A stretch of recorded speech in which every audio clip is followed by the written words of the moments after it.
Well, hello again, Gundam Converge collectors. Today we're going to go over these two. They don't actually have a series number. These are reissues. Apparently these are in the series before and they reissued them under something called the Selection Realtype colors. It's basically a way for them to cash in on old molds. But these are still pretty old. It says here Bandai 2017, these reissues. So I don't know when the original ones really came out. Okay, so today we're going to go over this one first. This is called the 00 QanT or QanT. I'm not sure, but the chassis code is GNT-0000. That's an excessive amount of zeros in my opinion, but whatever. Standard Converge box here. And here in the other reissues, there was a Banshee, a Wing Gundam, F91, and the Xeku Eins, which is right next to this. So we're going to start here though. 2017 means I'm not going to eat that gum. That gum is probably, I don't know, what would happen if you eat 5-year-old gum? Maybe it'll be alright, not sure. Okay, so let's get this out of the box here as well. So Xeku Eins is RMS 141 chassis, and yeah, same collection, just a different one. Yeah, this one has no gum, but I'm okay with that. Some scissors. So here at Gundam Fandom we have some information on this GNT 40s.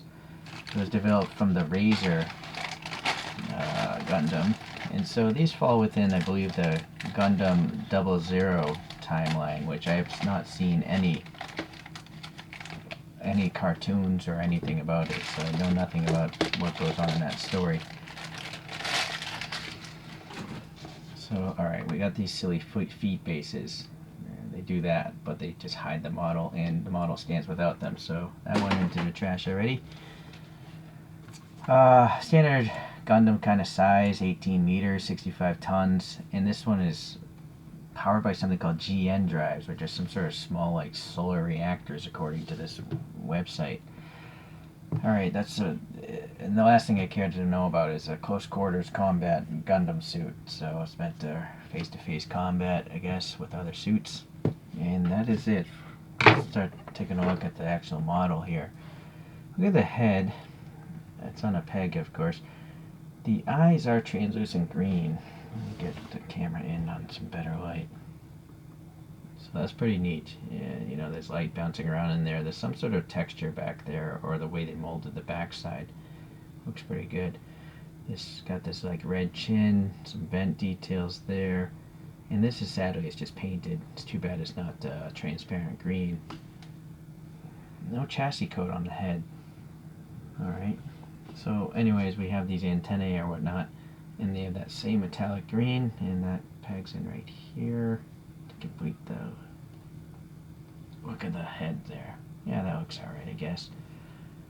These are a little bit thick, I guess, but this is a toy. I don't know if these would snap. They don't feel very soft. I'm not sure if they're PVC or like ABS or something. Alright, so that pegs into this here. We got some yellow around the collar. And because it's round, you can, you know, get a little bit of posing for the head. And then it's got these weird antennae in front of the head. That seems relatively impractical, but these are cartoon robots, so I guess it doesn't matter. The arms are also on a round and round peg system, so you can obviously spin those round and round. This hand, I think it's a separate piece. The color separation is so good, but I can't tell for sure. It doesn't want to come out. But this one obviously is a separate piece. But we'll save that for later because it'll block a lot of the view. There's a big green dome here, and unfortunately it's painted, it's not clear. And then some yellow thrusters or something like that. Some metallic gunmetal here for the joints and the hands. And then those green domes also carry down to the legs. And the legs don't seem to articulate, nor does the torso. I'm not sure if there should be some color there or not. It seems like that should be green also, but I might be mistaken. And then the bottom of the feet, standard, you know, molded details. Yeah, decent enough, I guess. I just kind of wish all these green things were transparent, but at least we got transparent stuff on the accessories. Alright, so on the shield we have this GNT 40's chassis code. I also read there's a GN drive in the shield itself. And so I guess we have to have this piece mate the two together to the backpack. Looks like there's a slot in the backpack. And there's a tooth. I'm just trying to match up the teeth here. So unless that goes upwards like that. Yeah, I kind of feel like this smaller tooth goes into the backpack. And so the shield is above the shoulder of the robot. I see. I would have guessed this was just going to attach to the actual shoulder or the arm. But no, you can just move the arm independently of this shield, which is actually kind of cool. I think I prefer that. Kind of neat. I haven't seen a Converge figure do that to date. And so the hand is painted gunmetal again as part of this piece here. It might be a separate piece, but it's not going to come apart. Maybe this whole thing is this clear plastic and this is all painted. I'm not sure. The screen it is flexible, but not much. I wouldn't want to go bending this too much. You'll probably create a bunch of stress marks in it. But there's a bunch of groove details. Pretty neat, I guess. It's kind of like a gauntlet or something, or like a handguard. Can you call it a handguard on a 20-meter robot? Alright, well, anyways. Not bad, I guess. I guess it's just I guess it's actually above average because there's a lot of clear plastic on this figure. Maybe not on the actual robot itself, but on these accessories, which I prefer over painted. I definitely prefer clear plastic over painted. Alright, let's back out again here and get this Xeku Eins. I'm probably not pronouncing that right. So according to fandom, this was never in a cartoon or anything like that. It was just in a publication, some sort of graphic novel of some sort, or book. And it's just well, let's see. It's a suit fielded by the New Decides, or New Decides, and there's 3 configuration types. I'm just reading over here. Type 1 is a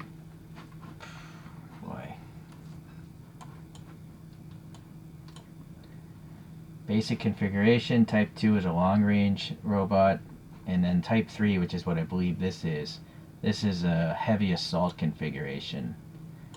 So because it says here these white things are ammo canisters. Alright, so again, that stupid foot thing goes into the trash.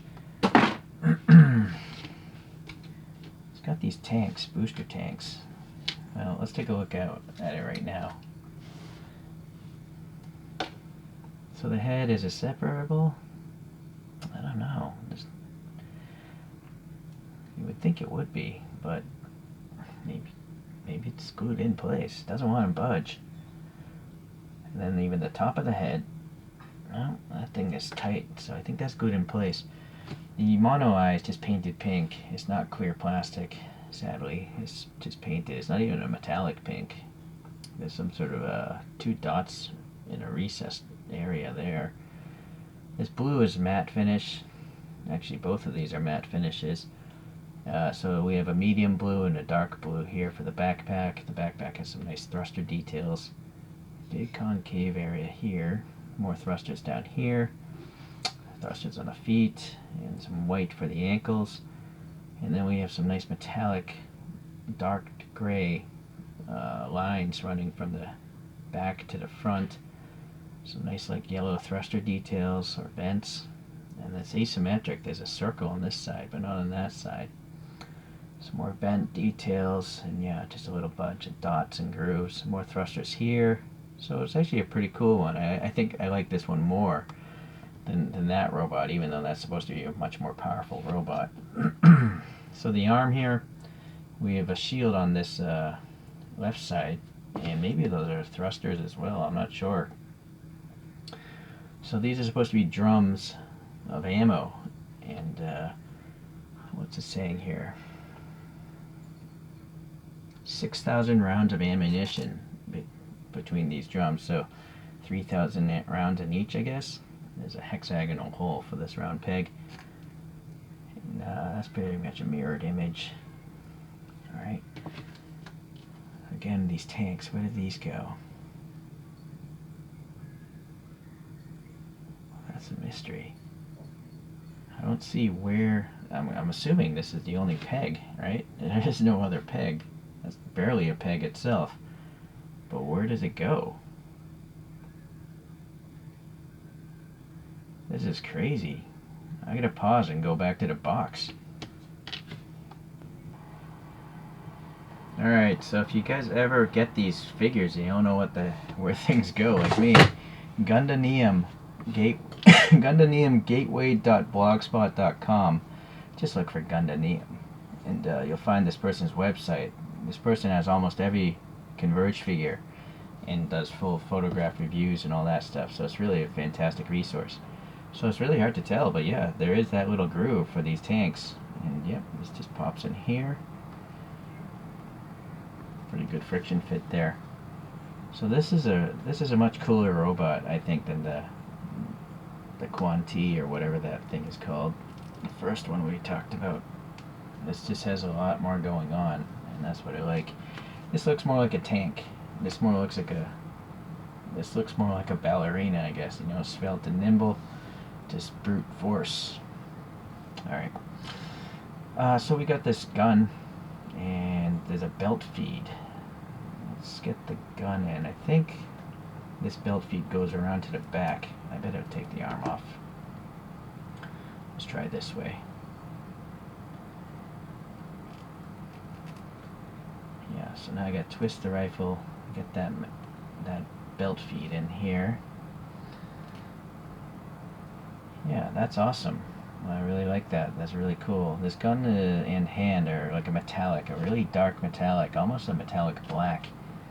And then here's the front part of the rifle, which pegs in, I guess, this way. Alright, so that's pretty cool. I'm not sure why they had to make this a separate piece. I don't know why the whole rifle and hand couldn't have been molded as one. It seems unnecessary. Anyways, this is awesome. Okay, so let's get that back on there. The last thing I read about this robot on that fandom, this rifle is a 120mm machine gun. A modern military tank in the real world, like say an M1 Abrams, those are 120mm rounds. But this is a machine gun. So this has 6,000 rounds. So that would be pretty crazy if this was actually a real thing in real life, having a machine gun tank, essentially. But luckily for us, these are all make-believe cartoons. But it's interesting the statistics they have. I'm not, I appreciate now this door, or I'm assuming this is the hatch to get in. It's asymmetric and it's a different red than anything. Yeah, it's only red on the object. Alright, let's get the spin coaster out. Okay, let's get a few others out here. So I do have this Xeku, one of my earlier Converge figures, and I believe these are from the same universe. Okay, I also think that's a close combat one. So I think this GN drive here is back here. I don't know where the one. This one is supposed to have two, one in the shield and one somewhere else on in the body, I guess. For this comparison, we have this thing called the Gundam Mark V, or V, number 161 in the lineup.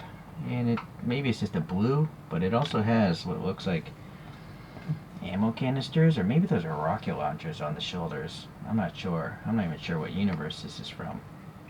But that's what's up there. Back to comparing for this guy. Another close combat one is Gyan. Gyan. I assume that's how it's pronounced. And it's just cool. It looks like a medieval knight, right? And the very last one for this tankish one is this Scope Dog from the Votoms universe. So Votoms are much smaller. They're only like 10-ton walking tanks, not 60, 80 tons, you know, like Gundams. But this definitely is a very tank-like looking robot, and it's really nice. This one actually has clear optics. So, okay, so that's it there. All Converge figures are generally the same size, so even if they don't make any sense, the scale that is.